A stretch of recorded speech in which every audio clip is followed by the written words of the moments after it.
Why is this like...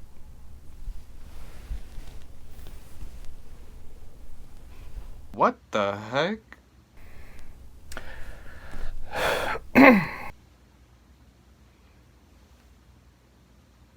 Hello. Oh my god, it didn't even come out. Hello. I'm doing a book haul for once. For the first time. So yeah, I have most like literary fiction mostly, but I have little surprises in there. First up, I picked up Beloved by Toni Morrison. So I have been wanting to read Toni Morrison for a while, and she has such an extensive bibliography that I was scared to start, but I did start this year. I read The Bluest Eye, and I loved it. I mean, it was fucked up and horrible, but I loved it. I'm on my quest to read all of her books.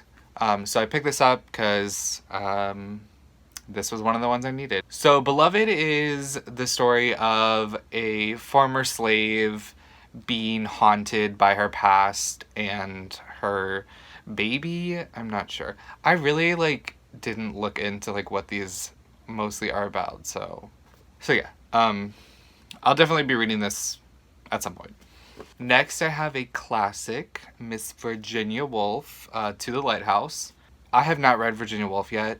I have right here, you can see. I have The Waves as well. This is her probably most famous book. I really don't know anything about her writing style or anything, so I'm very interested to check her out. To the Lighthouse is about a family living in a summer house in Scotland, and I guess shit happens, I don't know. Next I picked up Nightwood by Djuna Barnes. So this is a classic lesbian novel. I don't know a lot about it. I did read the back. It doesn't really say anything. It's just about a woman, and there's other women, and she has a husband. I don't know. But I've heard about this book a lot, referenced in gay classics and stuff. So I thought I would try this one. Speaking of gay reading, I got Giovanni's Room by James Baldwin. This is another gay classic. James Baldwin is getting talked a lot about right now. I haven't read anything by him, but I'm gonna start with this one because it's gay and it's short and it's been on my radar for a while, so I finally picked this up. Next I got Grab Bag by Derek McCormack. My fucking fat fingers. This is a super random thing, I guess. Derek McCormack is one of those authors who's in that group of dark gay literature from the 90s and 2000s with Dennis Cooper and Bret Easton Ellis and those kind of people. I haven't read anything by him yet. So this is actually two novels that are in...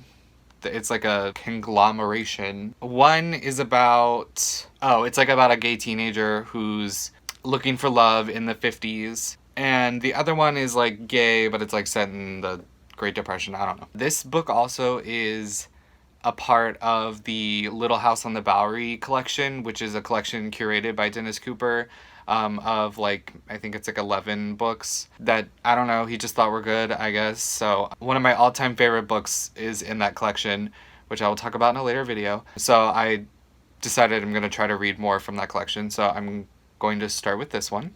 Next I got So Long, See You Tomorrow by William Maxwell. So I really have never heard of this book before.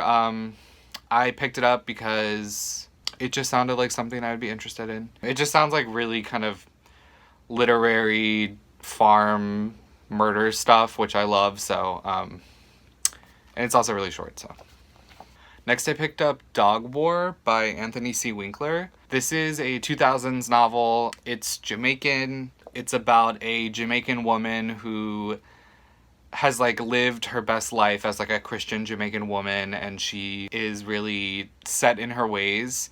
And then her husband dies, and then her whole world starts collapsing, and it's supposed to be comedic but also touching, and I wanted to add some Jamaican literature to my reading, so this one just sounded interesting to me. Speaking of Jamaican literature, I also got Black Marks by Kirsten, Dinnall, Hoyte. This is another Jamaican, well, I don't know if The author is Jamaican herself, but this is the story of a girl, a woman who feels really caught in her life between being mixed race and being bisexual, I guess.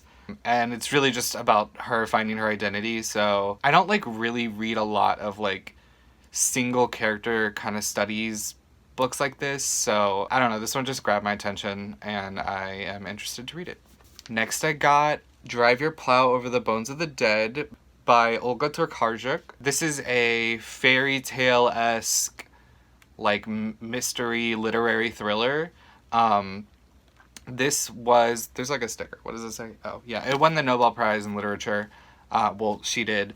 I think it was written in like 2008, but it recently got translated and it was in a lot of finalist lists for book prizes last year. And honestly, this is just like the coolest fucking title ever. But it also sounds like something that I would really be interested in reading, so I'm excited about this one. Oh no. Oh girl. Not the white people dreads. Can you see that? Well, we can't all win. I don't know. Okay, this next one is like kind of random as fuck. I literally picked this up today. This is Greenglass House by Kate Milford. This is a middle grade book, which I do not ever fuck with.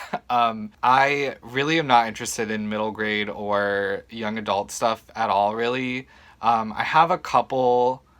This cubby right here is like all of the like middle grade and teen stuff I have, and then I do have Scythe right there, but I haven't read it yet. I don't know if I'm gonna read it, but yeah, like all of the like young adult and middle grade stuff I have is just in this one cubby right here, because I don't really read it. I'm an adult. I like adult fiction. I like literary fiction. Most of the stuff that I have is like for nostalgia's sake, but I decided that I deserve a break from reading so much kind of long-winded, boring stuff. I mean, I like that stuff, but I kind of do need to decompress from it because I am feeling a little like reading burnout recently. So I just picked this up because the cover is really, really pretty and it kind of just sounds good. It's like a mystery about this like house a smuggler's in. I don't know what that means.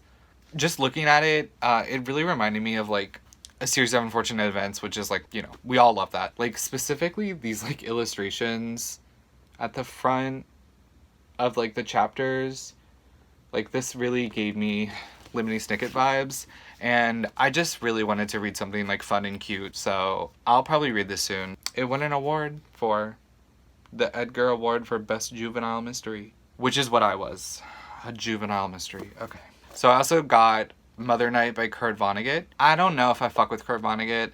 I tried to read Slaughterhouse-Five when I was like in high school, and I was like, I don't know about all this. But I have been wanting to give him another try with this other stuff because, I don't know, something draws me to him. So I'm gonna give him another try with this one first. This is like a World War II, a spy who's like on trial for war crimes. It's supposed to be funny and like, I don't know. I just went with this one. I don't know. Okay, and the last thing I have is like a kind of little special thing.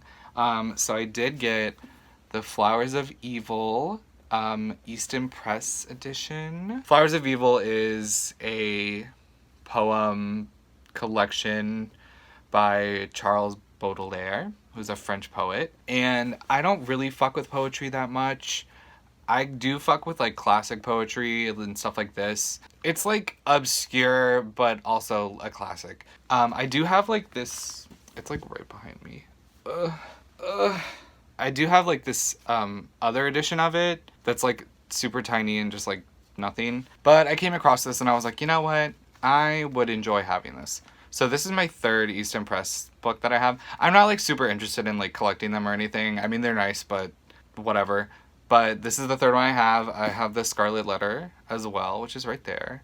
And then somewhere behind me, I have the Crystal World, which is like a sci-fi one. So yeah, this was just cool. I don't know. It's like also huge as fuck. Like when I put it on my shelf, it's like right at the top. And I'm like, girl, I kind of hate the shape of it, but I don't know. It was just cool and I wanted it, so. Okay, that's it. I don't know. I have books now. So thanks for watching. I do have some things planned that are taking me a little while to do, which is why I haven't, like, been filming, but I'm literally talking like a YouTuber, but I literally have like 2 subscribers. Can I fucking live? I'm working on like a video essay about a film, an undisclosed film. That's one of my favorites. I'm working on like writing the script for it, and it's gonna be like footage from the film, and I gotta rip the footage from the DVD and stuff, and it's like a whole thing. So I'm working on that, but I just wanted to like film a video before then to tide over the 2 people that watch these videos. I know that you have been craving content, and I am here to deliver, slowly but surely. Au revoir.